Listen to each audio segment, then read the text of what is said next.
Boas fãs e amantes do ciclismo, o meu nome é Pedro Ferreira e este é o Mundo do Ciclismo.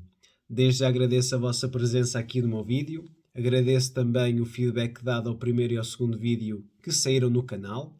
Caso ainda não tenhas tido a oportunidade para ver nem o primeiro nem o segundo vídeo, recomendo que o faças antes de ver este. Faz um pouco de sentido veres o vídeo introdutório e depois um vídeo das modalidades ou o vídeo relacionado com as disciplinas do ciclismo, antes de falarmos de uma dessas modalidades em questão, que é o ciclismo de estrada. Portanto, este vídeo será um vídeo relacionado com o ciclismo de estrada e como eu tinha também prometido em alguns vídeos anteriores, creio que foi no vídeo anterior, mesmo nesse relacionado com as modalidades do ciclismo, que iria fazer um vídeo futuro, que vai ser este, sobre as noções ou definições do ciclismo de estrada. E dentro das noções ou ciclismo de estrada, há que ter em consideração vários, porque para uma pessoa que se vai familiarizar um pouco mais com o ciclismo, existe um conjunto de termos que terá em consideração, como o que é um pelotão, o que é uma fuga. Vou falar também de algumas questões relacionadas com a distinção de corredores, essencialmente ao nível das camisolas que envergam, e falar no fim do tipo de corredores que existe. Porque nem todos os corredores têm as mesmas afeições para vencer o mesmo tipo de provas. Portanto, como eu gosto de começar tudo de início, vamos começar então por falar do pelotão. Eu no vídeo anterior comecei por explicar que o ciclismo de estrada ele é subdividido na sua prova de fundo e subdividido na sua prova de contrarrelógio. A verdade é que o pelotão existe na prova de fundo. Na prova de contrarrelógio não existe um pelotão. Um pelotão consiste num grupo ou num conjunto de corredores que andam em bando, digamos. Normalmente é constituído por 150 a 175 corredores. Depende muito da corrida que estamos a falar. Depende muito das equipas que irão fazer parte dessa prova. Normalmente consiste numa multiplicação do número de equipas que irão a essa prova pelo número de corredores que cada equipa leva. Ou seja, estamos a falar de provas que normalmente têm 20 ou mais equipas e deve-se multiplicar por 7 ou 8 corredores, por fazendo um total de 140, 160, mas vamos dar o benefício da dúvida. E, portanto, colocar uma tabela máxima nos 175, 180 corredores, e no qual também no próprio pelotão existem várias formas e diferentes formas de correr. Existem os corredores que vão andar sempre na frente do pelotão.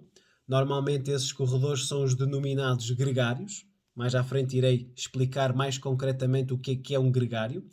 Mas esses corredores vão ter um objetivo que será o primeiro objetivo da prova, que é aplicar velocidades constantes na frente e na cabeça do pelotão.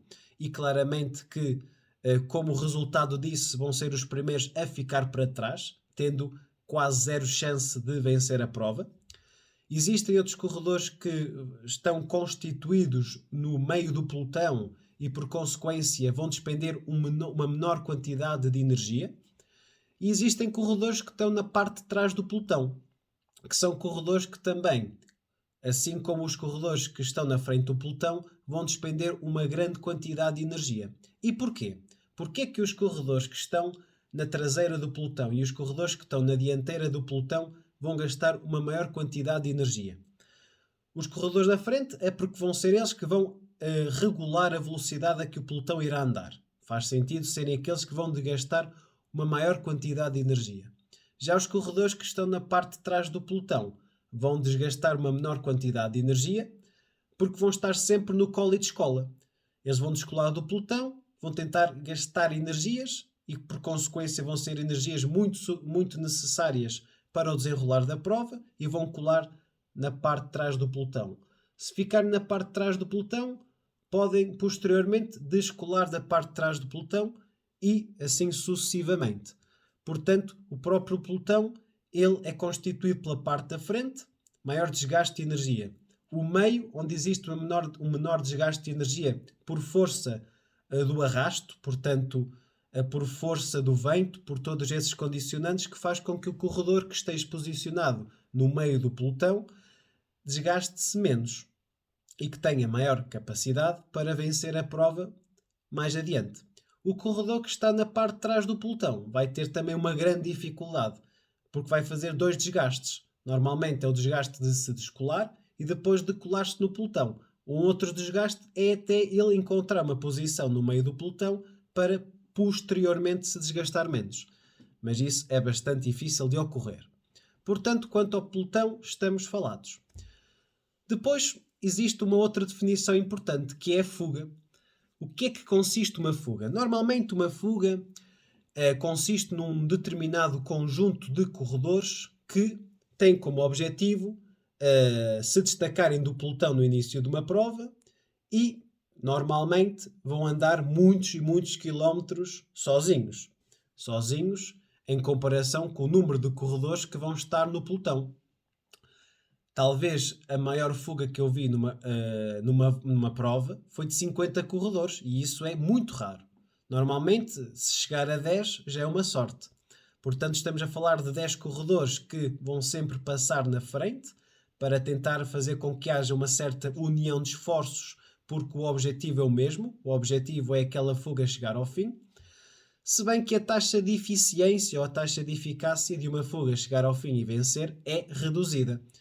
Porque enquanto que a fuga vai andar aqueles 150 a 200 km sempre na frente a colocar velocidades rápidas, no pelotão vão andar aqueles corredores na frente, depois vão ficar para trás, depois vêm outros corredores, vão ficar para trás e assim sucessivamente. Há sempre uma renovação de esforços. Na frente não, são sempre os mesmos, vão se desgastando sempre muito e a taxa de eficiência é bastante reduzida. A verdade é que, mais do que nunca, e essencialmente o ano passado, na volta à Itália, o número de fugas que vingaram foi bastante alto. Portanto, isso faz com que se possa retirar duas conclusões. Ou a fuga tem uma qualidade elevada, o nome dos corredores que vão fazer parte da fuga e a qualidade desses corredores é inegável, ou então também existe alguma incompetência por parte do pelotão, que pensa que não vamos puxar aqui muito porque ainda há muitos quilómetros para fazer e depois há um jogo de interesses, eu vou puxar e aquela equipa não vai puxar. Então nós não vamos puxar. Isso vai fazer com que a fuga ganhe sempre uma maior capacidade de se coordenar e chegar ao fim e lutar entre si a prova. Portanto, quanto à fuga, também é isto que tinha como objeto de exposição. Depois, quanto às camisolas distintivas. A verdade é que no ciclismo de estrada existem uma enormidade de equipas. E todas as equipas têm claramente vestimentas, têm um kit diferente. Para que nós, ao vermos a prova e os próprios diretores desportivos nos carros, consigam perceber se aquele corredor faz parte da minha equipa ou não. A verdade é que, sobretudo no World Tour, são, creio eu, esta época, 19 equipas. Sendo 19 equipas do World Tour, as 19 equipas têm de ter equipamentos distintos, para que se possam então distinguir na sua visualização. Mas também é verdade que existem outro tipo de camisolas, que não são as camisolas básicas da equipa, que nos permitem distinguir os corredores. Existem camisolas de campeão nacional, e as camisolas de campeão nacional como é que são atribuídas? Bem, normalmente existe uma fase na época ciclística destinada aos campeonatos nacionais, que é normalmente, creio eu, ali antes do Tour de France e depois da Volta à Suíça. Ou seja, ali naquela segunda quinzena de junho, quando não é ano olímpico, é que ocorre os neste caso os campeonatos nacionais. À exceção, creio eu, assim, de um país, uma grande potência do ciclismo a nível internacional, que é a Austrália. A Austrália já teve os seus campeonatos nacionais. Há cerca de uma semana em que o Rowan Dennis se sagrou campeão nacional do contrarrelógio, corredor da Jumbo-Visma, e Lucas Platt, um novo corredor da Ineos Grenadiers, um corredor bastante jovem, venceu a prova de fundo.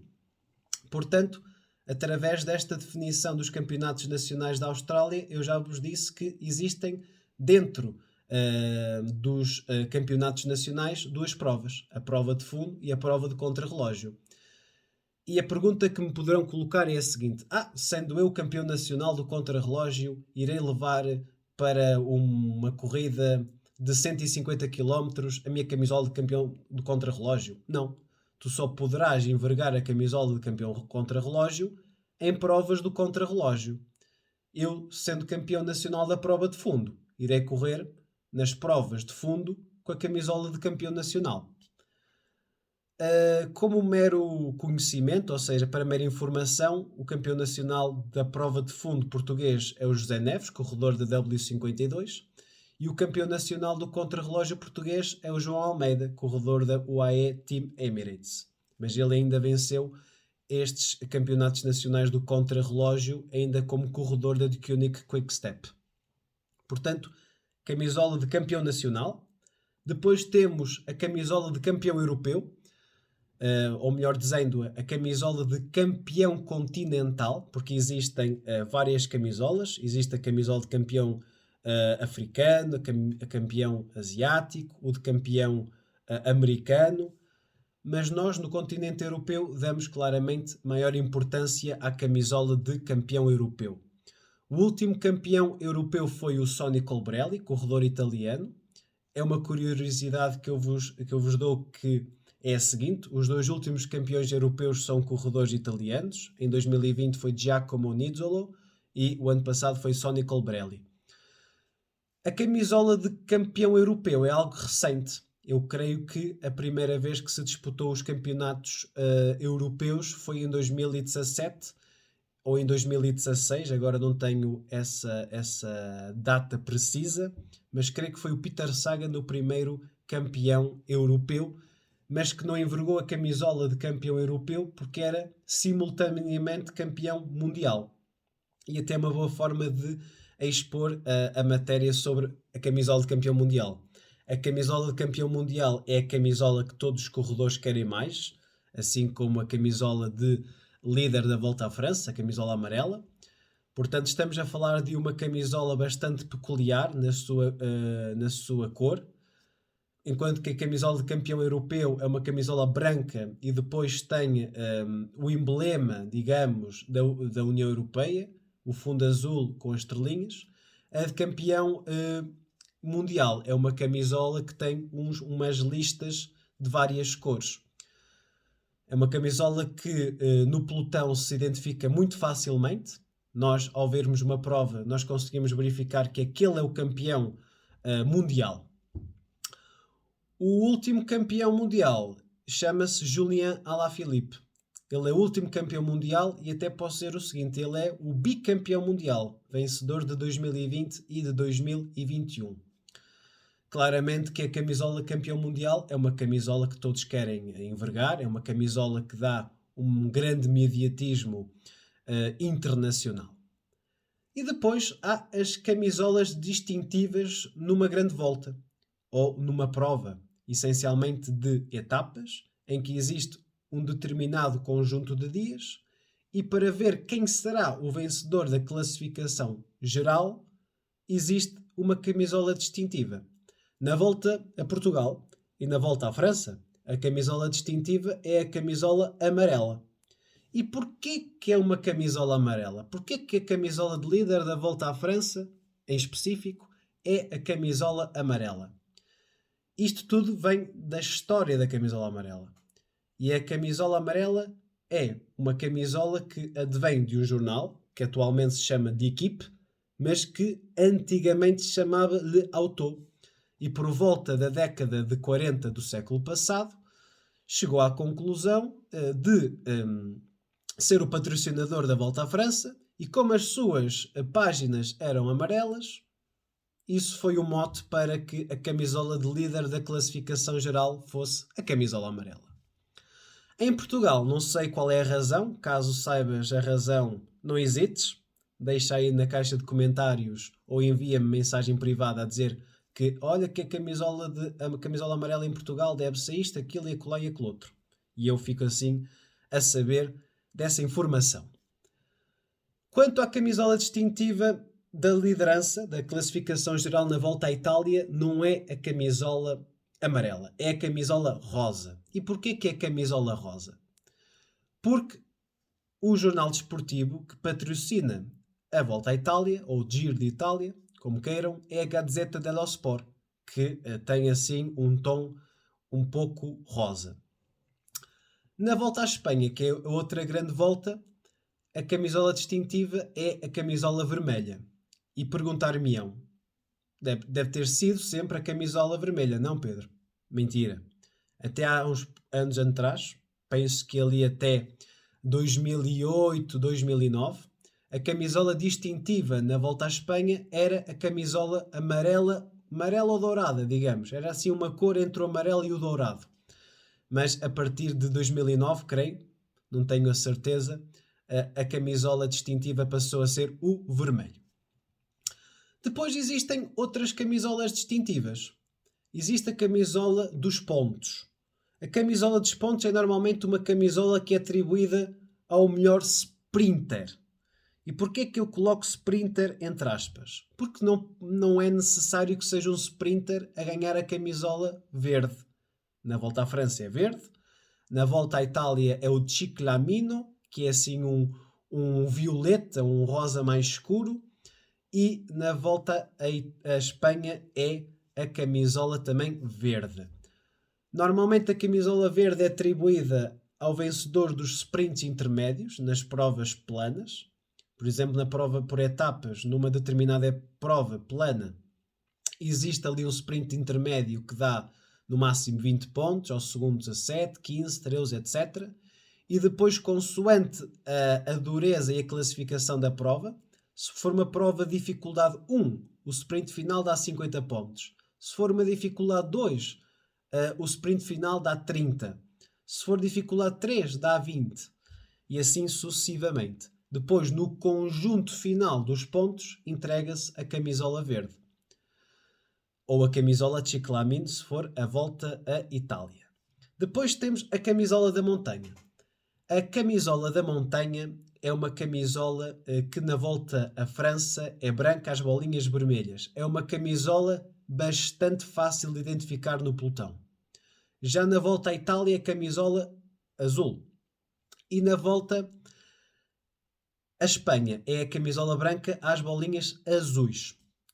Ela é atribuída, não é ao melhor trepador, é uma camisola que é mais fácil de ser atribuída a um corredor que vá muitas vezes para a fuga, e em provas que tenham contagens de segunda categoria, terceira categoria, essencialmente primeira e categoria especial, o corredor que passe nessa contagem em primeiro vai ficar com um determinado número de pontos, e quem tiver mais pontos no final da grande volta irá levar para casa a camisola da montanha. E depois ainda existe a camisola da juventude.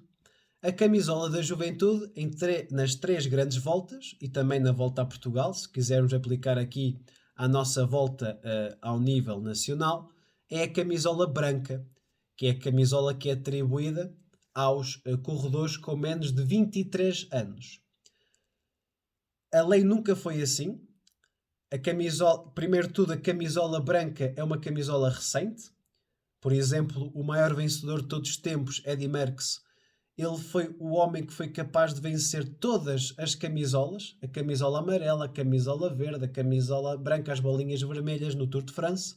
Só não ganhou a camisola branca porquê? Porque não existia. Se existisse também ele ia ganhar. Portanto, é uma camisola recente. Até algum tempo era atribuída aos corredores com menos de 25 anos, mas devido a esta nova vaga de grandes corredores jovens, como o João Almeida, como o Tadej Pogacar, como o Remco Evenepoel, como o Egan Bernal, a idade do melhor jovem foi reduzida para 23 anos. O que é curioso é que estes corredores ainda podem ser aplicáveis a esta classificação. Portanto, é bastante controversa esta decisão. Depois temos o tipo de ciclistas. Portanto, o último tópico que falta-me analisar com vocês é o tipo de ciclistas que existe. Eu elaborei 7 tipos de ciclista. Não é uma lei universal, não é uma regra geral. Isto depende de pessoa para pessoa, mas eu vou enumerar em 7. Existe o escalador ou trepador, o sprinter ou velocista, existe o voltista, existe o contrarrelogista, existe o classicómano, existe o puncher e existe o gregário. E então o que é um trepador ou um escalador? Um trepador ou um escalador é um corredor que é talhado para as médias e altas montanhas. Ou seja, um corredor que normalmente, em termos de constituição física, é um corredor magro, muitas das vezes com um peso inferior a 65 kg, ou muito, muito menos. Há corredores com 58, 57 kg. E também, em termos de estatura, são corredores baixos. O protótipo de corredor para alta montanha é um corredor como o Nairo Quintana, o corredor como o Miguel Ángel López, um Egan Bernal, um Richard Carapaz. Portanto, estou aqui a enumerar corredores latinos, portanto, corredores colombianos e equatoriano. O Richard Carapaz até é o corredor que nasceu a uma maior altitude, a 2.800 metros, e depois depende de pessoa para pessoa identificar se ele é o melhor trepador ou não. Eu, pessoalmente, para mim, o melhor trepador da atualidade talvez seja o Richard Carapaz ou o Miguel Ángel López, naquelas etapas de altíssima montanha a chegar aos 2.200, 2.400 metros de altitude. Acho que estes corredores são muito, muito fortes, mas depois não têm as condições suficientes e necessárias para vencer grandes voltas. Essencialmente o Miguel Ángel López, que nunca venceu uma grande volta, já o Richard Carapaz é vencedor da volta à Itália de 2019. Portanto, normalmente um trepador, um escalador, é um corredor que é magro e é um corredor franzino, um corredor baixo. Depois existem exceções. Por exemplo, um Tom Dumoulin é um corredor que venceu a Volta à Itália 2017 e pesava mais de 70 kg, mas venceu uma grande volta. Tinha a sua grande arma predileta, que é e que ainda é o contrarrelógio, mas também teve-se que se defender nas grandes montanhas e nas altas montanhas contra adversários de qualidade como o Thibaut Pinot, o próprio Nairo Quintana e o Vincenzo Nibali para vencer essa Volta à Itália de 2017. Depois temos o sprinter ou o velocista. Bem, o sprinter ou o velocista é um corredor que é talhado para vencer chegadas planas. E para vencer chegadas planas terá de incutir uma velocidade média igual ou superior a 65 km por hora. São situações bastante complexas, ainda bem que é por um pequeno período de tempo. Ou seja, durante 10 segundos, ali naqueles últimos 100 metros, tem de aplicar essas velocidades altíssimas. Normalmente a constituição física é de um corredor possante, um corredor alto.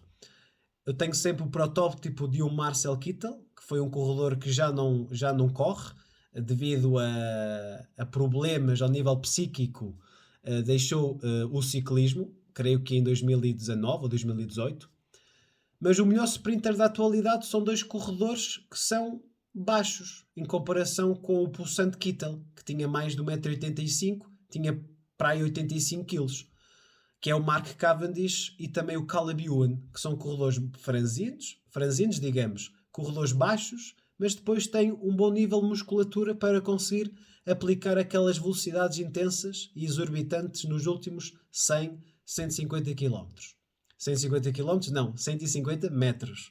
150 km a sprintar, isso seria um tiro no coração. A verdade é que, quanto a essa especialidade do sprint, há que ter uma coisa em consideração. A coisa mais importante no sprint não é propriamente aplicar mais 5 km por hora que o meu adversário. Não é eu colocar 70 km por hora e o meu adversário 65. A grande base e a grande trave mestra é nada mais nada menos o posicionamento. E para teres um bom posicionamento é preciso teres uma equipa que te consiga colocar nos últimos 100 metros numa posição espetacular para vencer a etapa. Portanto, é por isso que o Mark Cavendish conseguiu vencer 4 etapas no Tour de France o ano passado porque tinha um bom lead-out. O lead-out é um bom comboio, um bom train, ou seja, um comboio constituído por 3 ou 4 corredores, nos quais eles vão consequentemente passando na frente, aplicando velocidades exorbitantes. Tu vais na roda do teu lançador, o lançador é o último corredor que te vai deixar nos últimos 100 metros, ele encosta para o lado, digamos, reduz velocidade e coloca-se para o lado, e tu realizas o teu sprint. Desde que sejas dentro da legalidade, para não seres desclassificado pelos organizadores dessa competição. Portanto, creio que atualmente Mark Cavendish e Marcel Kittel foi um grande ciclista, foi um grande sprinter. Atualmente o Mark Cavendish e o Caleb Ewan sejam os melhores sprinters do mundo. Depois temos o contrarrelogismo, o contrarrelógio, a ideia de um contrarrelogista. Quanto ao contrarrelogista, na atualidade não há dúvida qual é o melhor contrarrelogista em provas planas ou com um bocadinho de dificuldade. O melhor contrarrelogista do mundo é o Filippo Ganna, um corredor italiano da Ineos Grenadiers, que é bicampeão também do mundo na vertente do contrarrelógio. Para ser um contrarrelogista é necessário ter uma forma física espetacular, uma condição física espetacular, para conseguires aplicar mais de 50 km por hora durante um longo período de tempo. Muitas das vezes, por exemplo, o Filippo Ganna já venceu um contrarrelógio no qual aplicou em média 57,4 km por hora, portanto é um caminhão, é um carro. Se fôssemos andar aqui pelas estradas nacionais onde só pode andar a 50, lá ele levaria uma multa. Portanto, Filippo Ganna é um corredor que creio que tem mais de 1,90 m e tem mais de 80 kg, portanto é um corredor possantíssimo. E houve grandes contrarrelogistas na história. Um corredor que era um grande contrarrelogista e o ano passado terminou a sua carreira foi o Tony Martin. Tivemos o Fabian Cancellara, mas o Fabian Cancellara é de outro planeta. Tivemos um conjunto de contrarrelogistas que marcaram uma era e creio que o Filippo Ganna será esse corredor nestes próximos anos. Já é bicampeão do mundo. Nos Jogos Olímpicos falhou porque os Jogos Olímpicos foram talhados para um contrarrelógio de média dificuldade, do qual venceu o Primož Roglič, a medalha de ouro. Mas creio que o Filippo Ganna, a médio e curto prazo, vai vencer os Jogos Olímpicos na vertente contrarrelógio em 2024, a vencer mais vezes a vertente contrarrelógio nos campeonatos do mundo e assim sucessivamente. Depois temos a ideia de um voltista. Um voltista é um termo que não é um termo universal, digamos. É um termo que eu uso, que é para os corredores que são talhados para vencer grandes voltas. Um voltista, quais são as qualidades que ele deve ter? Um voltista deve ser muito bom na montanha, para se defender muito bem na montanha e claramente fazer a diferença na montanha, mas acima de tudo tem de ter um excelente contrarrelógio. O problema é que muitos corredores são muito bons na montanha e depois no contrarrelógio são uma miséria. Os tais casos do Richard Carapaz, mesmo já ganhando uma grande volta, o contrarrelógio é sempre o calcanhar, daqueles, ou essa expressão que existe. Temos sempre o Egan Bernal, que já ganhou uma volta à França nessa mesma situação. O contrarrelógio que ele fez nessa volta à França não foi muito bom, mas fez uma espetacular subida nas altas montanhas. O Miguel Ángel López nunca venceu uma grande volta porque o contrarrelógio foi sempre o seu calcanhar daqueles. O Nairo Quintana venceu um Giro de Itália e uma volta à Espanha, mas nunca venceu o Tour por causa do contrarrelógio, porque fez parte da era Chris Froome, vencendo este homem 4 voltas à França. Portanto, um voltista tem de ter um muito bom contrarrelógio e subir muito bem. Atualmente, os melhores voltistas são os dois eslovenos, Tadej Pogačar, bicampeão do Tour, e Primož Roglič, tricampeão da Vuelta. E depois poderão colocar uma pergunta. Quanto ao João Almeida, será o João Almeida um corredor contrarrelogista, trepador ou voltista? O João Almeida é um caso de um voltista, porque é um corredor que cada vez vai subindo melhor as montanhas, e isso verificou-se no desenvolvimento espetacular que ele teve do Giro 2020 para o Giro 2021. E, em consequência, tem um contrarrelógio espetacular ao nível de um Pogacar, ao nível de um corredor que venceu 2 Tour de France. E então, atualmente, fazendo parte da mesma equipa que o Pogacar, pode ainda melhorar o contrarrelógio. Por isso, creio que o João Almeida também a médio e curto prazo vai ser vencedor de uma grande volta. Se for este ano, será para o ano, ou será daqui a 2 anos, que vencerá, creio eu, o Giro de Itália, que é a sua grande volta predileta e única que até agora realizou. Este ano vai também fazer a volta à Espanha em agosto, setembro. Depois temos a ideia do classicómano. O classicómano também é um termo bastante controverso, porque não é assim uma ideia fundamental. A ideia fundamental é o trepador, o sprinter e o contrarrelogista. O classicómano é uma ramificação. É um corredor que é bastante bom e talhado para vencer as clássicas, como um Tour de Flandres e um Paris-Roubaix. Caso ainda não saibas o que é o Tour de Flandres e o Paris-Roubaix, não te preocupes. Vai ser um vídeo no qual irei explicar os monumentos, e estes são 2 monumentos do ciclismo. E depois, durante a época do ciclismo de 2022, as provas vão aparecendo e eu vou fazer antevisões dessas provas e irei tentar explicar um pouco melhor essas provas em questão. Mas quanto ao Tour de Flandres e ao Paris-Roubaix, são provas que têm pavé paralelo. O paralelo de Roubaix é um paralelo duro, um paralelo muito mau. O Tour de Flandres é um paralelo melhor, só que em Tour de Flandres nós temos muros, que são subidas íngremes, difíceis de ultrapassar. Portanto, um classicómano é aquele que consegue vencer essas clássicas. Atualmente, as 2 grandes figuras nessa vertente de classicómanos é o Wout van Aert e o Mathieu van der Poel. Nunca descurando a importância de corredores como Kasper Asgreen, Florian Sénéchal, Greg Van Avermaet, Peter Sagan, que são corredores que já venceram Tours de Flandres, corredores que já venceram Paris-Roubaix, outros já fizeram pódio. Portanto, esse tipo de corredores talhados para as clássicas infernais do Norte que ocorrem sempre em abril. Depois temos a designação de puncher. Puncher é um nome bonito, puncher. Portanto, um puncher é um corredor que não é um sprinter, mas é um corredor que tem um kick final, tem uma mudança de velocidade diferente dos outros que os faz ganhar uma prova com uma certa dificuldade. Não é uma prova que tenha muita altitude, é uma prova que tem no fim, por exemplo, uma chegada explosiva, um final com um declive bastante acentuado, no qual o corredor consegue aplicar ali uma mudança de ritmo bastante formidável que conseguem assim vencer a prova. Portanto, não é um escalador, não é um sprinter.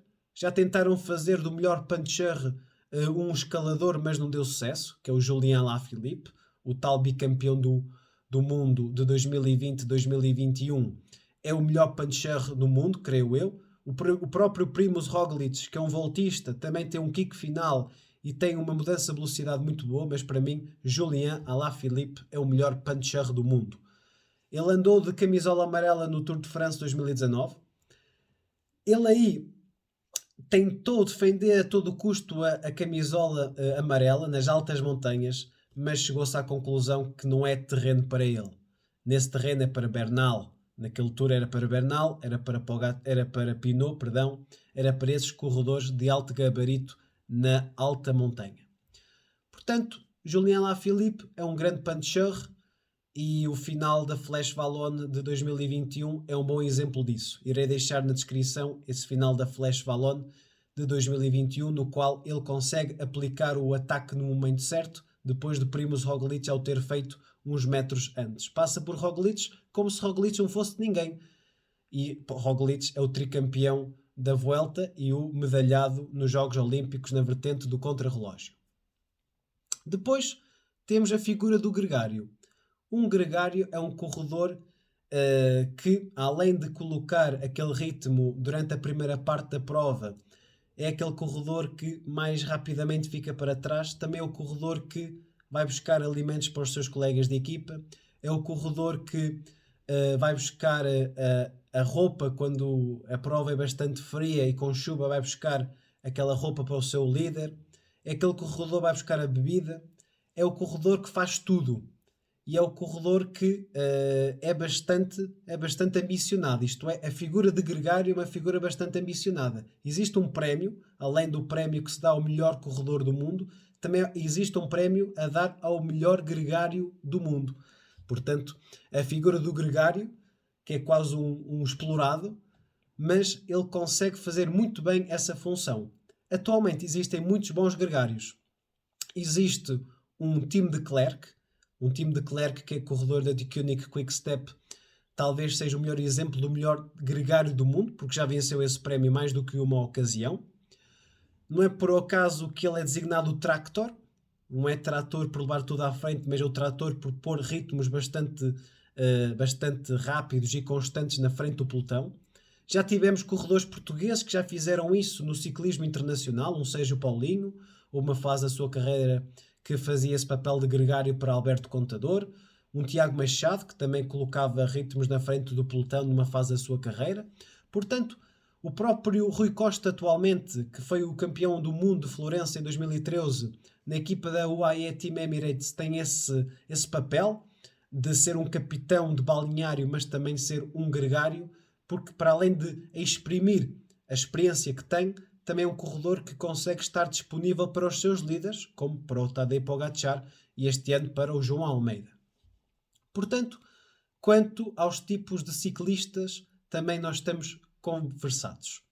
Portanto, resumindo e concluindo, este vídeo foi muito relacionado com as noções gerais do ciclismo, definições do ciclismo, relacionadas com a noção de pelotão, a noção de fuga, as camisolas distintivas no ciclismo internacional, a camisola de campeão nacional, a camisola de campeão continental, em concreto camisola de campeão europeu, a camisola de campeão mundial, a camisola de líder de uma grande volta, camisola dos pontos, camisola da montanha e camisola da juventude. Depois, por fim, os tipos de ciclista: o escalador ou trepador, o sprinter ou velocista, o voltista, o contrarrelogista, o classicómano, o puncher e o gregário. Portanto, acho que é isto. Penso que, ao nível destas temáticas, estamos conversados.